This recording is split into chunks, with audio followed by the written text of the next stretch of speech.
السلام علیکم دوستو، میں ہوں شیخ عدنان اور آپ دیکھ رہے ہیں میرا یوٹیوب چینل جس کا نام ہے اردو ماسٹر سٹوری۔ راستے سے گزرتے ہوئے ایک بوڑھے آدمی کی ایک نوجوان سے لڑائی ہو گئی۔ تھوڑی دیر بحث مباحثہ کے بعد نوجوان وہاں سے چلا گیا۔ بوڑھے آدمی کا غصہ اب بھی اپنی جگہ قائم تھا۔ وہ کسی طرح اس لڑائی کا بدلہ لینا چاہتا تھا۔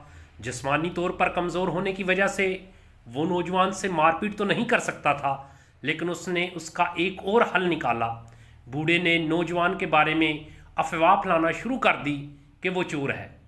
وہ ہر راہ گزر سے یہی بات کرتا۔ کئی لوگ اس کی بات کو انسنی کرتے، لیکن چند لوگ یقین بھی کر لیتے۔ کچھ دن گزرے تو پاس کے علاقے میں کسی کی چوری ہو گئی۔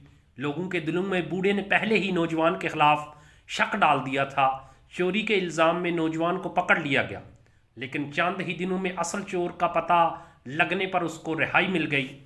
رہا ہوتے ہی اس نے علاقے کے سردار سے بوڑھے آدمی کی شکایت کی، جس کی بنا پر بوڑھے آدمی کو پنچایت میں بلایا گیا۔ بوڑھے نے اپنے آپ کو بچانے کے لیے صفائی پیش کی۔ سردار نے بوڑھے کو حکم دیا کہ اس نے جو افواہ نوجوان کے بارے میں پھیلائی ہے وہ سب ایک کاغذ پہ لکھے اور پھر اس کاغذ کے چھوٹے چھوٹے ٹکڑے کر کے چوراہے میں جا کے ہوا میں اڑا دے۔ اگلے دن بوڑھے کی قسمت کا فیصلہ ہونا تھا۔ بوڑھا سردار کا حکم بجا لایا، کاغذ پر یہ سب کچھ لکھ لایا اور اس کے ٹکڑے ہوا میں اڑا دیے۔ اگلے دن جب پنچایت لگی، سب لوگ جمع ہوئے۔ بوڑھے نے رحم کی استدعا کی۔